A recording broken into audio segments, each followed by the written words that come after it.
Okay, so let's go over graph exploration in directed graphs.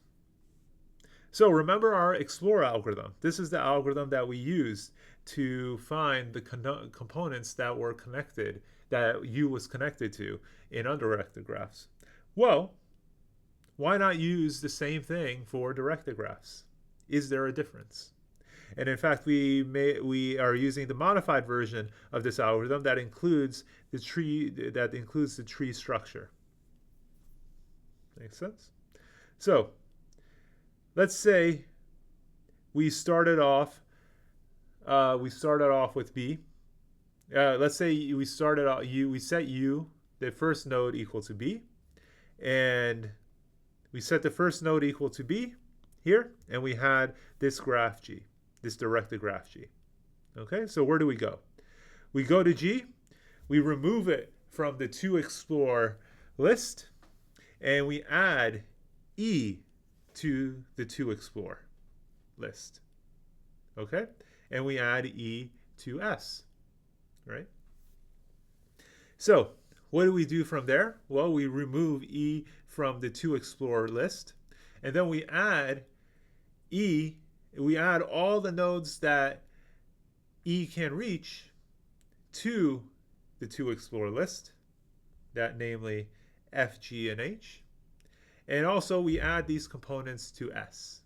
Also, right? S is our output. S is the set of nodes, is the output set of nodes. And we'll discuss what S represents in a moment. Finally, next we remove G from the to explore list. We know that G, we can't go anywhere with G, so we don't add anything to the to explore list. There are no output edges from G, so we just drop it. Next we explore H. There is one outgoing edge from H, but it's to G, which we've already visited, so we don't add anything to explore, so we just drop it. Finally, we remove F from to explore. We add it to our visited. I mean, we mark it as visited. Oh, we did mark it as visited through, and it's added to S.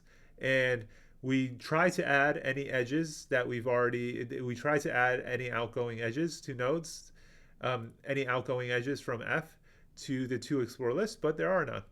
So S, we output this set of nodes. We output S, which is this set of nodes. So what does this represent? What do these represent? What do these set of nodes represent? Well, it seems natural, but this set of nodes simply represents all the nodes that B can reach, right? So this set of nodes is really the reach of B, right? So this is a simple proof, but the most important thing to understand is that S is that when you use the to explore algorithm with a directed graph, the output S is simply the reach of U. Okay? So, what problems have we solved here with the basic to explore algorithm? Well, we've solved this problem. Given a graph G and nodes U and V, can U reach V? That's simple. We just do explore G GU, and then we check if V in S. So that's simple to do. Similarly, computing the reach is exactly explore G of U. So we did that. So we could do that very easily.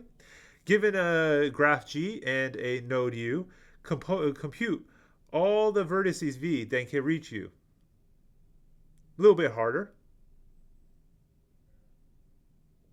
But we're going to discuss that next. Find the strongly connected components containing U. Again, a little harder. We're going to discuss that next. And is G strongly connected component? Well, if we could do these, then this becomes simple.